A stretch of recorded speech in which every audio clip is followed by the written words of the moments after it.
স্নেহধন্য মুফতি সাহেবের বড় ছেলে মাওলানা আবু সাইদ তিনি বক্তব্য রাখবেন। আমি একবারও বলবো না কাইম সাহেবের ছেলে হিসেবে অশুভ,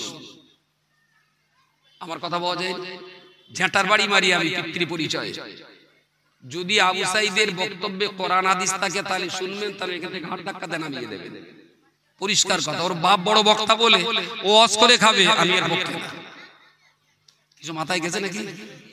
নামিয়ে দেবেন স্টেজ থেকে, আমি আপনাদেরকে ওয়েলকাম জানাবো। যদি কোরআন হাদিসের কথা হয় তাহলে শুনতে দোষটা কি ভাই? হাদিস কোরআনের কথা যদি হয় যেই হোক না কেন সেটা আমাদের কাছে অত্যন্ত মূল্যবান এবং শ্রদ্ধার পাত্র মনে করি। সাতটা জাহান্নাম বোঝা যায় না? যারা বুড়ো মানুষ আপনারা বেকার ভাববেন না, স্টক হয়ে ঘুরে যাবে, কারণ এ ভাবার মতন আপনাদের আর সময় নেই। আপনারা অযথায় ভেবে স্টক ডেকে আনবেন। আপনার নাতি পুতি যে কটা চোরাই ভাই, মোবাইল এটা জান্নাতের কারণ, এই মোবাইল জাহান্নামের কারণ। তো আজকের দিনে যদি ইমাম বুখারী সেই যুগে না হয় যদি 2025 সালে হতেন, তাহলে তিনি হাদিস নোট করার জন্য মোবাইল নিয়ে যেতেন, কারণ লক্ষ লক্ষ হাদিস নোট করলেও কোনো কাগজ কালি কিছু লাগবে না। আবার ওখান থেকে যদি বোখারে পাঠাতে হয় তাহলে এই 12-14 হাজার আপনার কি বলে 2-3 হাজার কিলোমিটার রাস্তা জাহাজে চেপে এসে দিতে হবে না, শুধু একটুখানি লিখে হোয়াটসঅ্যাপে দিয়ে দেবে, হাফ মিনিটের ভিতরে হাদিস মক্কা থেকে বোখারায় চলে যাবে, অনেক সুবিধা। হাদিসটা নোট করলেন, যিনি বললেন হাদিসটা তার নাম লিখলেন, বললেন হাদিস আপনি কার কাছ শুনেছেন? বললেন আমি আমার আব্বার কাছ থেকে শুনেছিলাম। বাপের নাম লিখলেন, বললেন আপনার আব্বা কার কাছ থেকে শিখেছিলেন? বললেন আমার আব্বার ওস্তাদের নাম ছিল অমুক, তার নাম লিখলেন। বললেন আপনার বাপের যে ওস্তাদ, ওই ওস্তাদ কার কাছে শিখেছিলেন? বললেন তিনি অমুকের কাছে শিখেছিলেন, সেটা লিখলেন। বললেন তিনি আবার কার কাছ থেকে পেয়েছিলেন? বললেন তিনি হযরত আলীর কাছ থেকে পেয়েছিলেন, হযরত আলী নবীর কাছ থেকে শুনেছিলেন। দ্যাট ইজ সনদ। এটাকে বলা হয় হাদিস শাস্ত্রের সনদ, আসমাউর রিজাল। তার মানে কেউ বলল একটা হাদিস, বললাম আর হলো না, আমি কোথা থেকে পেয়েছি, তিনি কার কাছ থেকে পেয়েছেন, তিনি আবার কোথা থেকে নিয়েছেন। এই চ্যানেলটা যদি রাসূল পর্যন্ত সঠিক পদে পৌঁছায় তবে সেই হাদিসটা সহিহ হাদিস। এতগুলো লিখে টিকে নিয়ে উনি এবার বেরিয়ে যাচ্ছেন, ওনার কাজ মিটে গেছে, আবার এই 65 কিলোমিটার রাস্তা পায়ে হাঁটতে হবে। এখন বাড়িওয়ালা যিনি হাদিসটা ইমাম বুখারীকে শুনিয়েছেন, তিনি আবার তার বাচ্চাটাকে ঘুম পাড়াবার জন্য কোলে করে নিয়ে বাইরে নেবে, কখনো বুকে, কখনো কোলে, কখনো নাড়া দিচ্ছেন, কখনো থাবা দিচ্ছেন, ভয় দেখাচ্ছেন, ঘুম পাড়াচ্ছেন। বলতে বলতেই বললেন শিগগিরই ঘুমাও, না হলে এই জঙ্গলে কিন্তু বাঘ রয়েছে, তোমার ধরে নিয়ে যাবে। এরকম হয় না? ঘুম পাড়ানি, ঘুম পাড়ানি বাচ্চাদের ঘুম পাড়িয়ে দিয়ে বাঘের ভয়, হনুমানের ভয়, প্রথম পাশার ভয়, কত কি ভয় দেখাতে হবে, তারপর ঘুমাবো। এখন উনি ওনার বাচ্চাটাকে ঘুম পাড়াবার জন্য ভয় দেখাচ্ছে বাঘের ভয়। ইমাম বুখারী বেশ কিছুদিন যে কথাটা কানে পড়লো, উনি আবার ওখান থেকে তাকিয়ে দেখলেন যে লোকটার কাছ থেকে হাদিস নিয়েছি বাচ্চাটার বাঘের ভয়, সেই লোকটাই দেখা যাচ্ছে। উনি ওখান থেকে ফের চলে এসেছেন, এসে বললেন ভাই এই বিকেলের পড়ন্ত বেলা, আমি তো এই জঙ্গলের ধার দিয়ে যাবো, এর ভিতরে বাঘ রয়েছে, যদি আমার হামলা টামলা করবে না তো? আরে ভাই তুমি পাগল নাকি? তুমি দেখতে পাচ্ছ না আমার কোলে কচি কাঁদছে, কচি ঘুম পাড়াবার জন্য বাঘের ভয় দেখাচ্ছে। বলছে বাঘ? যে না না, আরে এই জঙ্গলে বাঘ থাকলে আমি কি ঘর থেকে নিচে নামতাম? আপনি এটা বোঝেন না?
ইমাম Muhammad ibn Ismail al Bukhari রাহিমাহুল্লাহ উনি বললেন অবাক ব্যাপার, আপনি বাচ্চাটার ভয় দেখাচ্ছেন, বাঘের ভয়, সিংহের ভয়, তাহলে এই জঙ্গলে বাঘ সিংহ নেই? বলছে না না, আমি শুধু বাচ্চা ঘুম পাড়াবার জন্য বলছি। উনি ওনার নোটবুক থেকে হাদিসটা যেখানে লিখেছিলেন সেইটা বার করে ওনার হাতে দিয়ে বলছেন, নবীর যে হাদিসটা আপনি বলছিলেন আমি লিখছিলাম ওটা আপনার কাছেই থাক। বলছে কেন, আপনি নিয়ে যাবেন না? বলছে না। কেন? তো বলছে যে মানুষটা একটা নিষ্পাপ বেগুনা মাসুম বাচ্চাকে ধোঁকা দিতে পারে, নবীর হাদিস তার কাছে কখনো সঠিকভাবে সংরক্ষিত থাকতে পারে না। দ্যাট ইজ ইমানদারি। কোথায় ঈমান? Imam Muhammad ibn Ismail al Bukhari 65 kilometre রাস্তা হেঁটে গেলেন, আবার 65 কিলোমিটার রাস্তা ফিরে এলেন, 130 কিলোমিটার রাস্তা পায়ে তিনি পথব্রজে তিনি হাঁটলেন। এত রাস্তা হেঁটে তিনি গমনাগমন করলেন, কিন্তু হাদিসটা নিলে তো ওনার কাছে একটা হাদিসের সংখ্যা বাড়ত। কিন্তু না না না না, উনি বললেন যে মানুষটা নিষ্পাপ বেগুনা মাসুম বাচ্চাকে ধোঁকা দিতে পারে, সে তো রাসূলুল্লাহর হাদিসের সঙ্গে ধোঁকা দিতে পারে। সুতরাং ওই মানুষটার বর্ণনা করা কথাটাকে রাসূলুল্লাহর হাদিস বলে আমি ইমাম বুখারী বিশেষ দরবারে প্রচার করতে পারি না। ওই হাদিসটা ইমাম বুখারী তিনি তার কিতাবে লিখেন, সংকলন করেন। খোদাভীতি কারে বলে? ইমানদারি কাকে বলে? সততা, নিষ্ঠার, জ্ঞানের গভীরতা কোথায়? ক্লাস করতে করতে শিক্ষক মাস্টারকে পড়াচ্ছেন, তা পড়াতে পড়াতে একটা টাইমে একটা মশলা নিয়ে শিক্ষকের সঙ্গে আর মাস্টারের বিরোধ হয়ে গেছে। মাস্টার বলছে এইটা ঠিক, ছাত্র তার উল্টোটা বলছেন, বলছেন হুজুর ওইটা না এইটা ঠিক। তার মানে শিক্ষক আর মাস্টারের একদম 180 ডিগ্রি তো ওলট পালট। শিক্ষক মশাই বলছেন এইটা ঠিক হবে, ছাত্র বলছে ওস্তাদ আপনারটা ঠিক না, ওইটা ভুল, আমি যেটা বলছি এইটা ঠিক। গুরু আর শিষ্য দুজনে খুব বিরোধী হয়েছে, গুরুও নড়ে না, শিক্ষকও নড়ে না, আপনার ওই ছাত্রও নড়ে না, কেউ হার মানে না, ছাত্রটাও হার মানছে না, মাস্টারটাও হার মানছে না। তা শেষমেশ মাস্টার বলল এটা ঠিক আছে, এইটা নিয়ে তুমিও পড়াশোনা করো আমিও পড়াশোনা করি, পরে দেখা যাবে তোমারটা ঠিক না আমারটা ঠিক। যথারীতি ক্লাস হয়ে গেল, পরে নামাজের সময় হয়েছে। মাওলানা সাহেব তিনি নামাজ পড়াবেন, নামাজের জায়গায় দাঁড়িয়েছেন। পিছন দিক থেকে মুয়াজ্জিন সাহেব আকামত দিচ্ছেন, তাকবীর দিচ্ছেন, নামাজ শুরু হবে। আশহাদু আন্না মুহাম্মাদার রাসূলুল্লাহ হাইয়া আলাস সালাহ। ইমাম সাহেব পার্টি থেকে সরে এসে, তার মানে ওস্তাদ পার্টি থেকে সরে এসে ছেলেটাকে ডেকে বলছেন, কোচি সেই মশলা নিয়ে তোমার সঙ্গে ঝামেলা হচ্ছিল না, ওই মশলায় আমারটা ভুল আর তোমারটাই ঠিক ছিল বলে নামাজ শুরু করলেন। ছাত্ররা মনে মনে খুব কষ্ট হলো যে মসজিদের এতটা মুসল্লি, এতটা মুসল্লির সামনে আমার ওস্তাদ আমার কাছে ক্ষমা চাইলেন যে আমারটা ভুল তোমারটা ঠিক। এত লোকের সামনে এটা তো গোপনে বলা যায়। আরে ওস্তাদের সঙ্গে আমার মশলা নিয়ে বাড়াবাড়ি হয়েছে, ওস্তাদ বলছেন এইটা ঠিক, আমি বলছি না এইটা ঠিক, এই বিরোধের ফয়সালা তো এত লোকের সামনে হওয়া উচিত ছিল। ওস্তাদ তো গোপনে আমার বললে পারতেন, খোকা আমারটা ভুল হয়ে গেছে তোমারটাই ঠিক। এত লোকের সামনে ওস্তাদ আমাকে বললেন যে ওনারটা ঠিক, ওনারটা ভুল আর আমারটা ঠিক। বাচ্চাটার মনে খুব ব্যথা লেগে গেছে। যথারীতি নামাজ শেষ করে গোপন একটা জায়গা পেয়ে হুজুরকে বললেন, হুজুর আমি খুব কষ্ট পেয়েছি আপনার এই আচার। বলছে কেন? তো বলছে আমি ঠিক বলেছি আপনি ভুল বলেছেন, এটা তো জ্ঞানের সাধনার, জ্ঞান সাগরের সাধনার ব্যাপার। কখনো আপনারও ভুল হতে পারে, কখনো আমারও ভুল হতে পারে, আপনিও মানুষ আমিও মানুষ। তো আপনি এত লোকের সামনে বললেন কি করে যে আপনারটা ভুল আর আমারটা ঠিক? তাহলে এই সমস্ত লোক জেনে গেল যে মাস্টার অযোগ্য, মাস্টার অযোগ্য, ছাত্র মাস্টারের ভুল ধরেছে। ওস্তাদ তখন বাচ্চাকে বুকের মাঝখানে জড়িয়ে ধরে বললেন, বাবা তুমি আমার ছাত্র, আমি তোমার মাস্টার, তুমি আমার শিক্ষক, তুমি আমার অনুগামী, আমি তোমার জন্য মডেল, আমি তোমাকে পড়াই, আমার দেওয়া বিদ্যা নিয়ে তুমি পড়াশোনা করো। পৃথিবীর সবাই জানে আমি মুর্শিদ আর তুমি সাগরের, সবাই জানে আমি উস্তাদ আর তুমি ছাত্র, কিন্তু আমি তোমার ওই পড়াটা নিয়ে, আমার পড়াটা নিয়ে অনেক চিন্তা ভাবনা করে বুঝতে পারলাম আমার বলাটা ভুল হয়েছে, তোমার বলাটা সঠিক হয়েছে।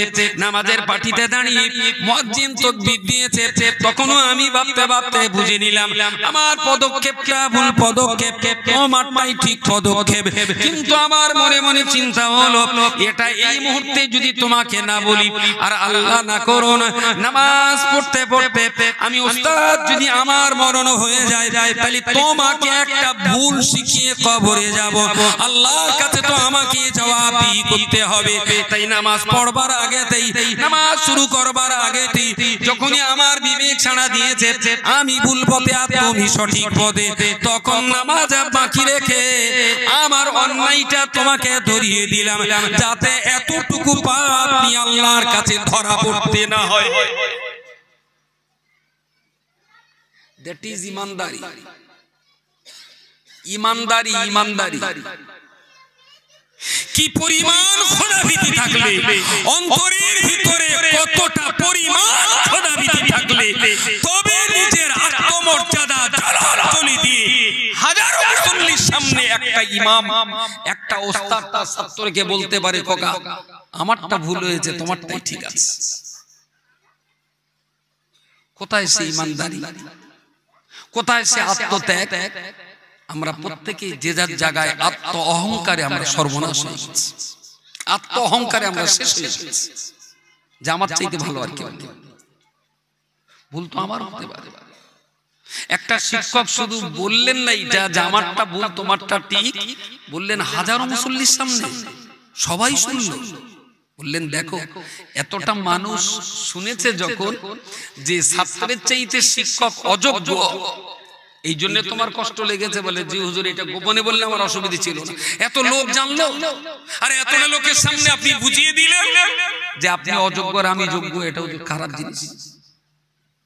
ওস্তাদ বাচ্চাটার মাথার উপরে হাত দিয়ে বললেন, বাবা এই মশলাটা হল করতে যে, এই মশলার সমাধান করতে যে আমি একরকম বলেছি, তুমি আর এক রকম বলেছো, তুমিও পড়াশোনা করেছো, আমিও পড়াশোনা করেছি, আমি আমার জ্ঞানে ধরা পড়লো আমারটা ঠিক তোমারটা ভুল, এই কথাটা আমারটা ভুল আর তোমারটা ঠিক, এই কথাটা হাজার মানুষের সামনে বলার কারণে জনগণ যদি এটাই ধরে নেয় ওস্তাদ অযোগ্য আর ছাত্র যোগ্য, এটাই যদি জনগণ বিশ্বাস করে নেয়, তাহলে আমি তোমার ওস্তাদ তোমার জন্য দোয়া করছি, আল্লাহ পাক রব্বুল আলামিন এই হাজারো মানুষের এই বোঝাটাকে কবুল করে নিয়ে আমার চাইতে তোমাকে যেন আমার আল্লাহ আমার চাইতে শত শত লক্ষ কোটি গুণ ইলমের বেশি যোগ্যতা আমার আল্লাহ পাক যেন তোমার নসিবে কবুল করেন।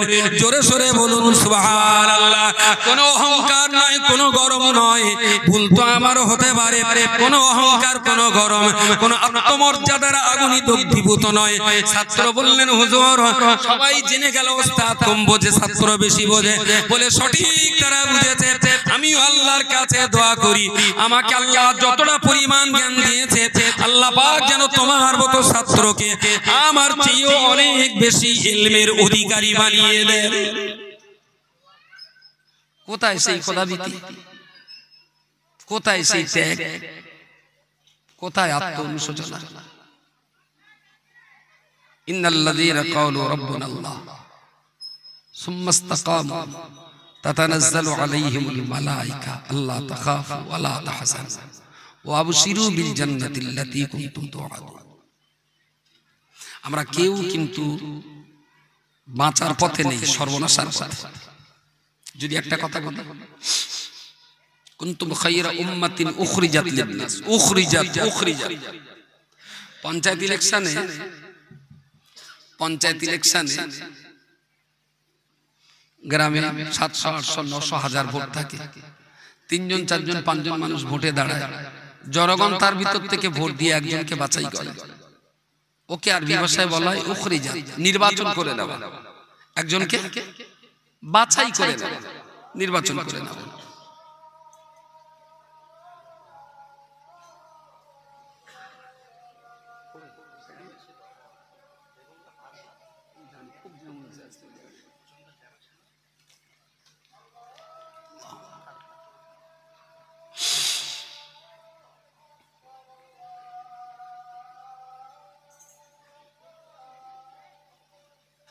আল্লাহু আকবার, আল্লাহু আকবার।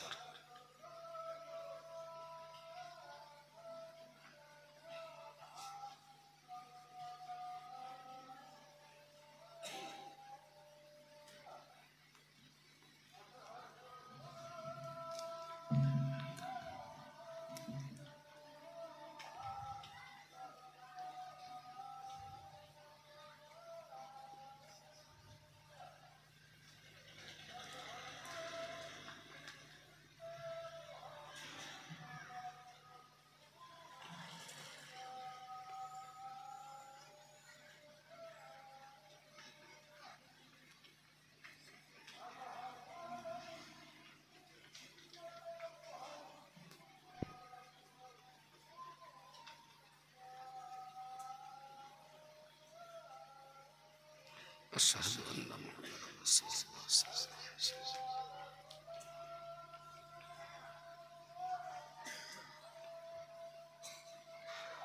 لا حول ولا قوة إلا بالله.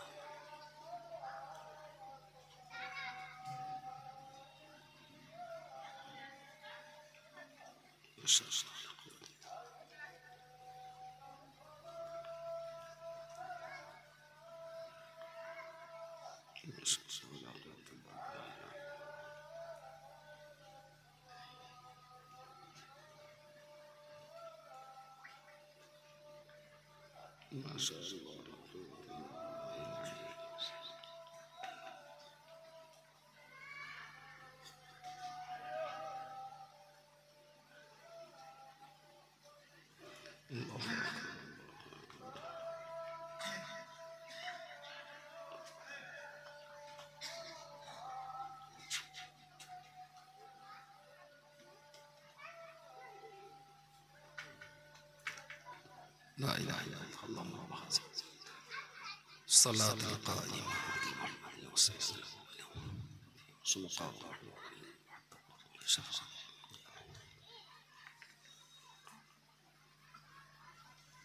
যেটা বলছিলাম,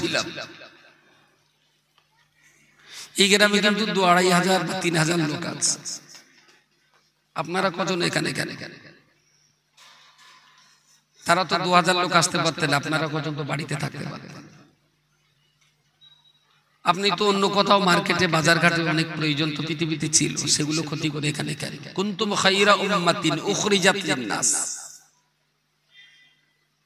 হিন্দু, মুসলিম, খ্রিস্টান, ইহুদি, বৌদ্ধ, শিখ, নাসারা, পার্সিয়ান, অগ্নিউপাসক, মাজুসি, পৃথিবীতে কিছু কম বেশি 4500 ধর্ম আছে। 4500 ধর্ম আছে, তার ভিতরে ইসলাম একটা। 4500 ধর্মীয় জাতিতে বিভাজন এই পৃথিবীর মানুষ, তার ভিতরে মুসলমানরা একটা জাতি। আল্লাহ বললেন এই সমস্ত জাতির ভিতরে আমি মুসলমানদেরকে বাছাই করে দিলাম। সুবহানাল্লাহ বলে। কিসের জন্য? উখরিজাত লিন-নাস। কেন মুসলিমদের বাছাই করা হলো? পৃথিবীতে শান্তি প্রতিষ্ঠা করার জন্য। আরেকবার সুবহানাল্লাহ বলে। কেন বাছাই করা হলো? না, পৃথিবীর অভাবগ্রস্ত দুঃখিত মানুষের কান্নার চোখের পানি মোছাবার দায়িত্ব আল্লাহ মুসলমানদের দিয়েছেন। বলুন সুবহানাল্লাহ। আল্লাহ পাক রব্বুল আলামিন মুসলমানদের বাছাই করে বললেন, এই পৃথিবীর মুসলিম জাতি তাম দুনিয়াতে অনেক বান্দা, অনেক জাতির মানুষ রয়েছে, তারা পৃথিবীতে আগুন লাগিয়ে দেবে। মুসলমানদের দায়িত্ব দেওয়া হয়েছে অন্য জাতির মানুষেরা তারা যে আগুন লাগাবে, মুসলমানরা সেই আগুন থামিয়ে দেবে। পৃথিবীর অনেক জাতের মানুষ রয়েছে, তারা একজন আরেকজনের খাবার কেড়ে খাবে। মুসলমানদের দায়িত্ব অন্যের খাবার তারা কেড়ে খাবে না, বরং নিজের খাবার তারা ক্ষুধার্ত ব্যক্তিকে খাওয়াবে। পৃথিবীর অনেক জাতির মানুষেরা একজন আর একজনকে উলঙ্গ করে ছেড়ে দেবে। মুসলমানদের দায়িত্ব রয়েছে উলঙ্গ ব্যক্তিদেরকে কাপড় পরিয়ে দেবে। পৃথিবীর আগুন লাগাবার জন্য বহু মানুষ থাক না কেন, আগুন নেভাবার দায়িত্ব তো আল্লাহ মুসলমানদের দিয়েছেন। ঝগড়া বাঁধাবার জন্য বহু মানুষ থাক না কেন, ঝগড়া মেটাবার দায়িত্ব তো আল্লাহ মুসলমানদেরকে দিয়েছেন। মারপিট করার জন্য, খুন খারাপি করার জন্য অনেক মানুষ এই পৃথিবীতে থাকতে পারে। আল্লাহ পাক মুসলমানদেরকে তৈরি করেছেন খুন খারাপি আর মারপিট বন্ধ করার জন্য। খুন করার জন্য বহু মানুষ থাকতে পারে, কিন্তু কিন্তু কিন্তু আপনার আক্রান্ত ব্যক্তিকে কাঁধে করে নিয়ে হসপিটালে চিকিৎসা করার দায়িত্ব আল্লাহ মুসলমানদের দিয়েছেন। মারপিট করে কাঁদাবার জন্য বহু মানুষ রয়েছে, কিন্তু কান্নার চোখের পানি মোছাবার জন্য এই দায়িত্ব আল্লাহ তো মুসলমানদেরকে দিয়েছেন। আল্লাহর বান্দা মনে রাখুন, যে জাতিকে আল্লাহ অন্যের চোখের পানি মোছাবার জন্য পাঠিয়েছেন, যে জাতির দায়িত্ব আল্লাহ দিয়েছেন পরের লাগানো আগুন ঠান্ডা করার জন্য, যে জাতিকে আল্লাহ সৃষ্টি করেছেন ঝগড়া ফাসাদ মিটিয়ে দেওয়ার জন্য, যে জাতিকে আল্লাহ নির্বাচন করেছেন মারপিট আর খুন খারাপি বন্ধ করার জন্য, অত্যন্ত দুঃখের সঙ্গে বলতে হয় যে আল্লাহ পাক আগুন নেভাবার জন্য মুসলমানদের তৈরি করেছেন। গোটা বাংলার বাইরে যদি তাকিয়ে দেখেন, সেই মুসলমান জাতি আজকে দিনে সবচেয়ে বেশি আগুন লাগাবার আসামি। লজ্জা, কষ্ট, অপমান হলো এই জায়গাটায়।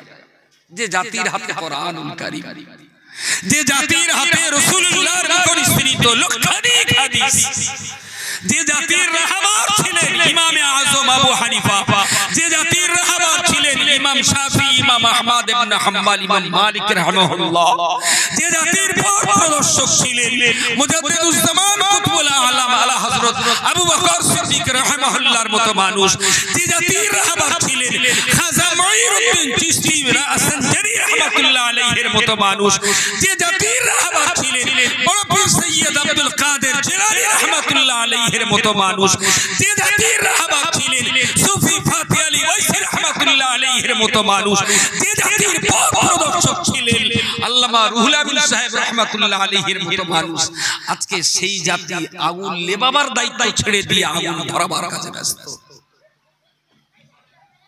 এই জন্যই কি আল্লাহ আমাদের হাতে কোরআন দিয়েছেন? এই জন্যই কি আল্লাহ রাসূলুল্লাহর হাদিস শরীফ আমাদের হাতে তুলে দিয়েছেন?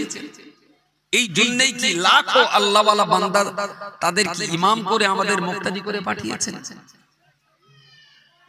খুব কষ্ট হয়, টেনশন হয়, নিজেকে খুব অপরাধী বলে মনে হয় যে সম্ভবত সমাজের সবচেয়ে বড় অপরাধী আমরা, কারণ আমরা মানুষকে বোঝাতে পারলাম না। সবচেয়ে বড় অপরাধী আমার মতো অল্প শিক্ষিত অশিক্ষিত ওলামা সম্প্রদায়ের নামের কলঙ্ক। আমরা বোধহয় জাতিটাকে ঠিকঠাক পথ দেখাতে পারলাম না। তাহলে এই জাতি এত সর্বনাশ হবে কেন? এত সর্বনাশ হবে কেন? যেখানে কোরআনের কথা হবে সেখানে যদি 200 থাকে, আর যেখানে গান বাজনা সিনেমা থিয়েটারের জাহান্নামী বাজার বসবে সেখানে 2000 মুসলমান।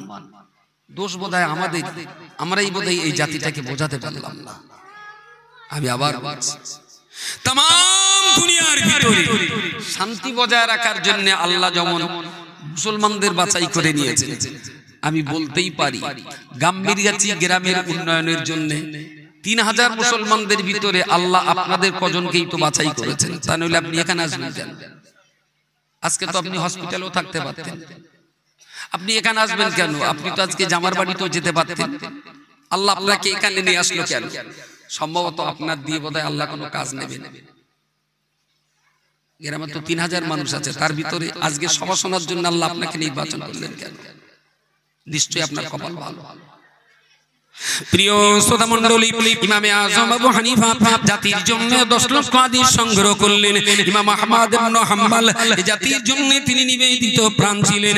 মুজাদ্দিদুজ জামান কুতুবুল আলাম আলা হযরত আবু বকর সিদ্দিক রাহমাতুল্লাহ আলাইহি এই জাতির জন্য তিনি নিজেকে কুরবানি দিলেন। আল্লামা রুহুল আমিন সাহেবের মতো মানুষেরা তারা তো জাতির জন্য কুরবানি দিলেন। ও আল্লাহর বান্দা, মনে রাখতে হবে দুটো ডাল আর দুটো রুটি, শীতের একটু কম্বল, শীতের কাঁথা কম্বল, একটা ঘর বাড়ি, পরিবার পরিজনের জন্য মাথা গোজার মতো একটু বাড়ি, নিশ্চিত এটা আপনারও প্রয়োজন, আমার প্রয়োজন। তবে তারপরেও তো মনে রাখতে হবে মুজাদ্দিদুজ জামান কুতুবুল আলাম আলা হযরত আবু বকর সিদ্দিক রাহিমাহুল্লাহ, উনি একদিন রাত্রি বেলাতে কোন ভক্ত কোন অনুরক্ত দাওয়াত করেছেন, সঙ্গী একজনকে নিয়ে তিনি দাওয়াত বাড়িতে যাওয়ার জন্য বেরিয়েছেন। বেশ কিছু দূর যাওয়ার পরে দাদা পীর কেবলা আচমকা থমকে দাঁড়িয়ে যে ভক্তটাকে টেনে বললেন, বাবা চলো ফিরে যাই। বলে হুজুর এতটা রাস্তা হেঁটে এসে আপনি দাওতে যাবেন না, ফিরে যাবেন? তা বলছে আজকে আর রস করতে যাব না। বলে হুজুর আপনি কথা দিয়েছিলেন যাবেন, না গেলে সে বাড়িওয়ালা খুব কষ্ট পাবে, সে আয়োজন করেছে। তা বলছে খোকা পরে না একদিন আবার ওর বাড়ি যাবো, তা আজকে আর যাবো না। তাহলে হুজুর কেন যাবে না? তা বলছে না আজকে আর আমার মন টানছে, তুমি চলো বাড়ি যাই। ফুরফুরায় ফিরিয়ে এলেন, নামাজ কালাম পড়লেন, বিরাম বিশ্রাম দিলেন। খাদেম আবার জিজ্ঞেস করলেন, হুজুর বেয়াদবি ক্ষমা করবেন, পথে যেতে যেতে এত রাস্তা হেঁটে ফিরলেন কেন? বললেন জানো প্রতিদিন দাওয়াতে যাওয়ার সময় এইরকম একটা নিয়ত ভিতরে কাজ করে, আজকে নামাজের কথা বলবো যাতে 10টা লোক নামাজি হবে, আজকে রোজার কথা বলবো যাতে 10টা 20টা মানুষ রোজা রাখে, আজকে যে একটু কোরআন তালিমের কথা বলবো যাতে গ্রামের লোক একটু কোরআন শিখতে গিয়ে আসে, আজকে একটু দান সাদগার কথা বলবো যাতে গ্রামের বড় লোকরা গরিবদের যেন একটু দান সাদগা করে, আজকে অমুক জায়গায় ওয়াজ করতে যাব সেখানে যে আজকে একটু পর্দার কথা বলবো যাতে গ্রামের মায়েরা বেপর্দায় ঘোরাফেরা না করে। তো প্রতিদিন আমি জলসায় যাই আর মনের ভিতরে একটা উদয় হয়, আজকে এই কথা বলবো, আজকে এই ওয়াজ করবো, আজকে এই সিদ্ধান্ত নিয়ে এই কথা, এই ধরনের ওয়াজ নসিহত হবে। কিন্তু আজকে না করছি বাড়িতে বেরোনোর সময় মনে মনে নিয়ত হচ্ছিল যে আজকে তো ওয়াজ করতে যাচ্ছি, যদি মোটামুটি ওরা গোটা 50 টাকা দেয় তাহলে কালকে একটু ভালো গোশত আর ভালো মাছ কিনে খাওয়া হবে। এই চিন্তা ভিতরে থাকতে যেতে যেতে একটা সময় আমার বিবেক আমাকে ধাক্কা দিয়ে বলল, আবু বকর তুই যে পথে হাঁটছিস এটা আল্লাহর রাস্তে না পেটের ধান্দায়? আজকে তোর এই বক্তব্যটা যেখানে হবে ওই বক্তব্যটা আল্লাহর রাস্তে হবে না পেট পুজোর জন্য হবে? দাদা হুজুর কাবলা বলছেন যে আমার বিবেক আমাকে ধাক্কা মারছে। আমার মনে হলো আজকের ওয়াজ করতে যাওয়াটা আমার পক্ষে উচিত নয়, তাই মাসপাস থেকে আবু বকর ফিরে এসেছে। জোরে সোরে বলেন সুবহানাল্লাহ সুবহানাল্লাহ। কোথায় সে আবু বকর? কোথায় সে দাদা? যে প্রতিদিন আমি বক্তৃতা করতে বেরোই, আমার নিয়ত থাকে নামাজের কথা বলার, রোজার কথা বলার, জাতিকে শিক্ষার দিকে টেনে আনার, পর্দা পুশিদার ব্যাপারে মানুষকে সতর্ক করবার।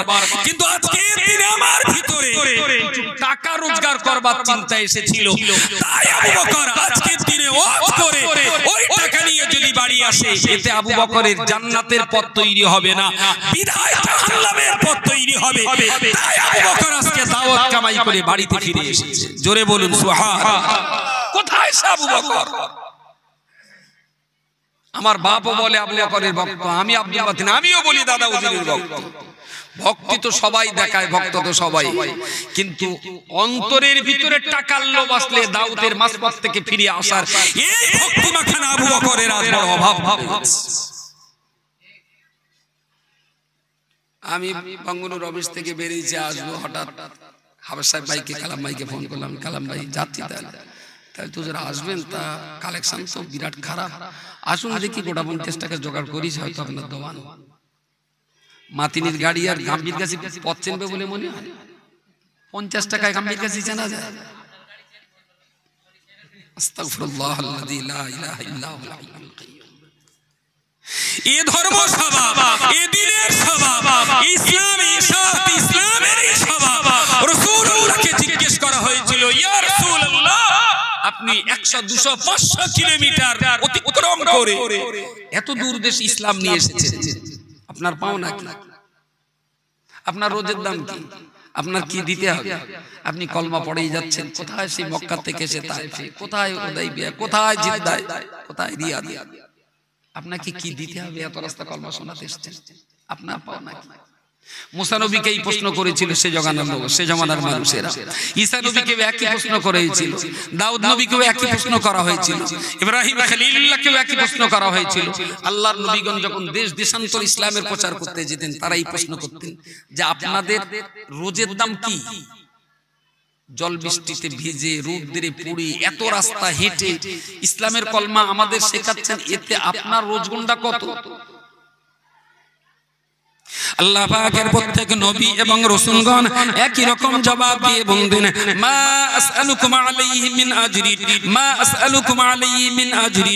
ও আল্লাহর বান্দা শোনো শোনো, তোমাদের কাছে দ্বীনের যে কলমা পৌঁছে দিয়েছি, লা ইলাহা ইল্লাল্লাহ মুহাম্মাদুর রাসূলুল্লাহ, যে দ্বীনের কলমা তোমাদের কাছে পৌঁছে দিয়েছি, লা ইলাহা ইল্লাল্লাহ ইব্রাহিম খলিলুল্লাহ, মুসা কালিমুল্লাহ, দাউদ খলিফাতুল্লাহ, দ্বীনের এই কলমা তোমাদের কাছে পৌঁছে দেওয়ার বিনিময়ে মা আসআলুকুম আলাইহি মিন আজরি, এত কষ্ট এত মেহনত করে তোমাদের কাছে কলমা পৌঁছে দিলাম, এই কলমা পৌঁছে দেওয়ার বিনিময়ে তোমাদের কাছে আমাদের কোনো কিছুই পাওনা নাই, আমাদের কোনো রোজের দাম দিতে হবে না, আমাদের উপহার দিতে হবে না, আমাদের কোনো উপহার উপঢৌকন দিতে হবে না, কোনো কিছুর বিনিময়ে তোমাদের মাঝে কলমা শোনাতে আসিনি। মা আসআলুকুম আলাইহি মিন আজরিন ইন আজরিয়া ইল্লা আলা রাব্বিল আলামিন, ইন আজরিয়া ইল্লা আলা রাব্বিল আলামিন। আমার পাওনা তোমাদের কাছে দ্বীনের কলমা প্রচারের বিনিময়ে, লা ইলাহা ইল্লাল্লাহ এই কলমা প্রচারের কারণে, ইন আজরিয়া ইল্লা আলা রাব্বিল আলামিন, আমি মুহাম্মদ ইবনে আব্দুল্লাহ দ্বীনের কলমা তোমাদের কাছে পৌঁছে দিয়েছি। এই দ্বীনের কলমা পৌঁছানোর বিনিময়ে তোমাদের কাছে আমার কোনো পাওনা নেই। ইন আজরিয়া ইল্লা আলা রাব্বিল আলামিন, আমার আল্লাহ পাক রব্বুল আলামিন আমাদের জন্য উপযুক্ত পুরস্কার তৈরি করেছেন। জোরে সোরে বলুন সুবহানাল্লাহ। দ্বীনের কলমা প্রচার করার বিনিময়ে কোন নবী আর কোন রাসূলগণ উম্মতের কাছে কখনো তারা দাবি করেননি, কোন নবী কলমা শুনিয়ে দ্বীনের কলমা শোনানোর কারণে কোন নবী উম্মতের কাছে কোনো পয়সা, কোনো আর্থিক, কোনো বাড়তিব জমি জায়গা অর্থবিত্ত কিছুই তারা সেদিন আশা করেননি, বরং তাদের সকলের বক্তব্য ছিল একটাই, ইন আজরিয়া ইল্লা আলা রাব্বিল আলামিন, আমার যদি কিছু পাওনা হয়, আমার ন্যায্য পাওনা আমার আল্লাহ আমার পরিশোধ করে দেবে।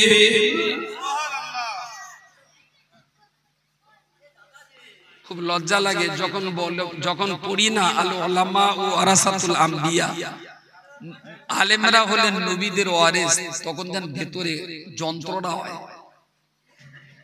ভেতরে কষ্ট হয়। সত্যি যদি আলেমরা নবীর ওয়ারিস হবেন, তাহলে নবীরা কলমা শোনানের আর বললেন পাওনা কিচ্ছু নেই, কিছু যদি পাওনা থাকে আল্লাহ দেবেন, তোমাদের দিতে হবে না। অথচ সেই নবীর উম্মত হয়ে আমি বলছি কালাম ভাই, 50 টাকা না, অন্তত 100 টাকা না দিলে বলো গাম্ভীর কাছে যাওয়া যাবে না। তখন না ভিতরে খুব যন্ত্রণা হয়, খুব কষ্ট হয়। নবী কিভাবে দিন প্রচার করলেন আর আমরা কিভাবে করছি। আমি আবার আপনাদেরকে বলছি, গ্রামে 3000 মানুষ আছে, তার ভিতর থেকে এই 100 মানুষকে আল্লাহ নির্বাচন করলেন কেন? সম্ভবত আপনার উপর আল্লাহর কিছু দায়িত্ব আছে, আপনার কিছু দায়িত্ব আছে।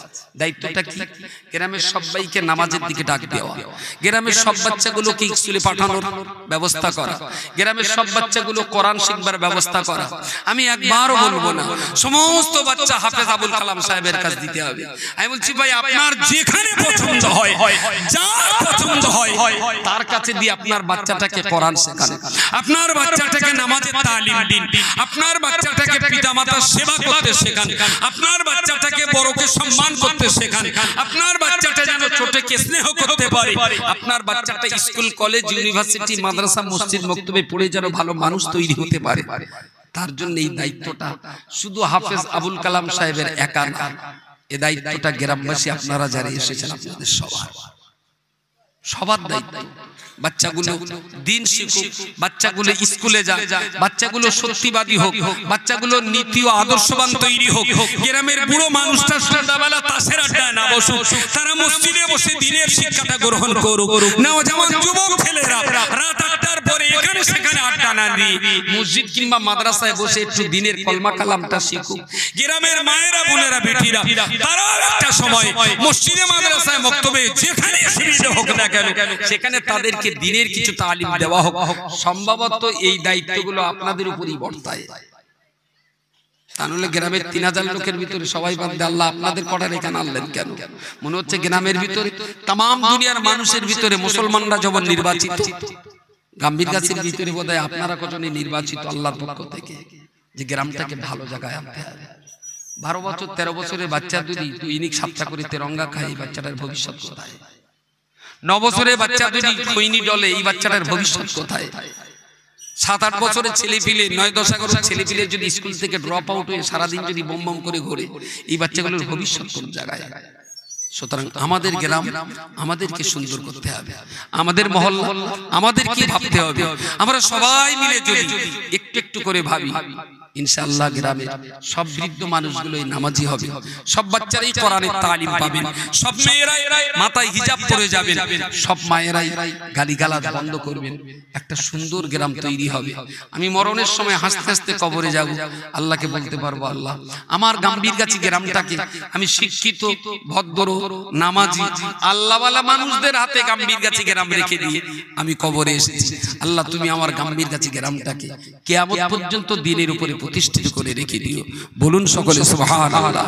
এই চিন্তাটা সবাই না করুন, অন্তত আপনারা যারা এসেছেন, আমি বিশ্বাস করি আল্লাহ আপনাদেরকে পছন্দ করেছেন বলেই এখানে হাজির করিয়েছেন। দায়িত্বটা আপনাদের নিতে হবে। ত্রুটি বিচ্যুতির জন্য আমি ক্ষমা চেয়ে নিচ্ছি, অনেকটা সময় বাড়তি অপচয় নষ্ট করেছি, তার জন্যও ক্ষমা চেয়ে নিচ্ছি। আপনারা এসেছেন, আল্লাহ আপনাদেরকে ভালো রাখুন, সুস্থ রাখুন, নিজেরাও পড়ুন, বাচ্চাদের পড়ান, স্ত্রীকেও পড়ান, নাতি নাতনিদেরকেও পড়াশোনার পথে, অগ্রগতির পথে সহযোগিতা করুন। আর আজকে আমার স্নেহধন্য মুফতি সাহেবের বড় ছেলে মাওলানা আবু সাইদ, তিনি বক্তব্য রাখবেন। আমি একবারও বলবো না কাইম সাহেবের ছেলে হিসেবে অশুন, আমার কথা বলা যায়, ঝেঁটার বাড়ি মারি আমি পিতৃ পরিচয়। যদি আবু সাইদের বক্তব্যে কোরআন হাদিস থাকে তাহলে শুনবেন, তাহলে এখানে ঘাট ধাক্কা দেন নামিয়ে দেবেন, পরিষ্কার কথা। ওর বাপ বড় বক্তা বলে ও অস করে খাবে, আমি এর পক্ষে না। কিছু মাথায় গেছে নাকি? নামিয়ে দেবেন স্টেজ থেকে, আমি আপনাদের ওয়েলকাম জানাবো। যদি কোরআন হাদিসের কথা হয় তাহলে শুনতে দোষটা কি ভাই? হাদিস কোরআনের কথা যদি হয়, যেই হোক না কেন সেটা আমাদের কাছে অত্যন্ত মূল্যবান এবং শ্রদ্ধার পাত্র মনে করি। আবু সাইদ বক্তব্য রাখবে, তার বক্তব্য শুনতে হবে। তারপরে বোধহয় মুফতি সাহেব আছেন নাকি?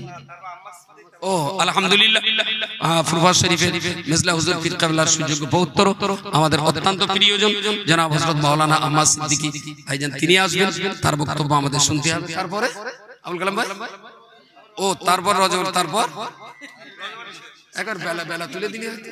আসসালামু আলাইকুম ওয়া রাহমাতুল্লাহি ওয়া বারাকাতুহু।